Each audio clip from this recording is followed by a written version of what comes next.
Hiç söylenmemiş sözler söylemeli. El değmemiş duru sözler sevdiğim için. Sevdiğim şehir giysilerini kıskanır ve bu yüzden bürünür geceye. Güneş gözlerinden beslenir ve saçlarını kollar görmek için. Sensizken şehrin boş meydanlarında yürüdüm. Kalın puntolarla iri laflar ettim. Öfkemi saldım iri dişli postallar üzerine. Sevdiğim Vera, hangi çocuğu okşadın? Ellerinde gülden kokular, dilinde aşk nameleri. Söylesene Vera, hangi çocuğun adını andın? Sahi Vera, en son ne zaman görmüştük Sena'yı? Hatırlasana. Deli kız sana emanet etmiştik o bombaları. Sevdiğim bak, umut kan pıhtısı rengine döndü. Sen Vera Filistin'den geçerken sakın eteklerini toplama. Biraz kan bulaşmış şekilde çık karşıma.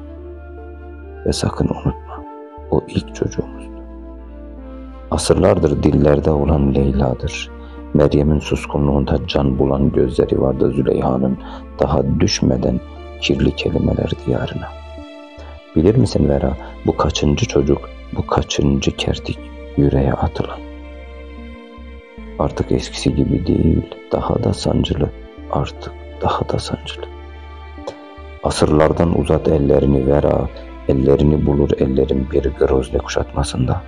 Dağları görüyor musun Vera? Her bir dağa bir çocuğumuzun adını koymuşlar. Murad'ım, Metin'im, Berat'ım. Hani omuz omuza vermiştik ya bir namaz kıyamında, hani beraber açmıştık orucumuzu. Kimi Marmara'da, kimi Yıldız'da. Koş Vera koş, ülkemin sürgün yerlerine koş. Ağlama deli kız, ben ağlarım.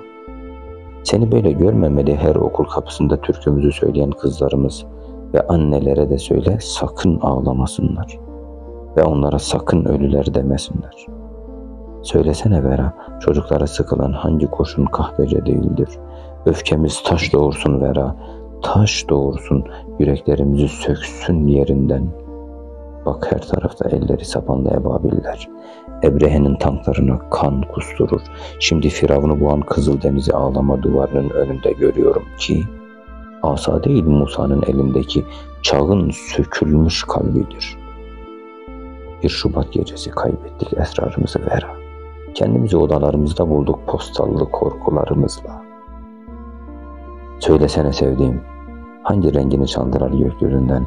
Bak zulüm Çin Seddi'ni aştı. Ah sevdiğim, içimizdeki Musa'lardan ne haber vardır? İbrahimlerden, Yusuflardan. Yoksa Musa'yı Kızıldeniz'de yalnız mı bıraktık? Kendi ellerimizle mi verdik İbrahim'i Nemrutlara? Şimdi hangi kuyudan gelmede Yusuf'un sesi? Unutma Veram, Filistin'de doğan her çocuk ilkin annelerinin göğsüne, sonra yerdeki taşlara uzanırlar. Neredesin?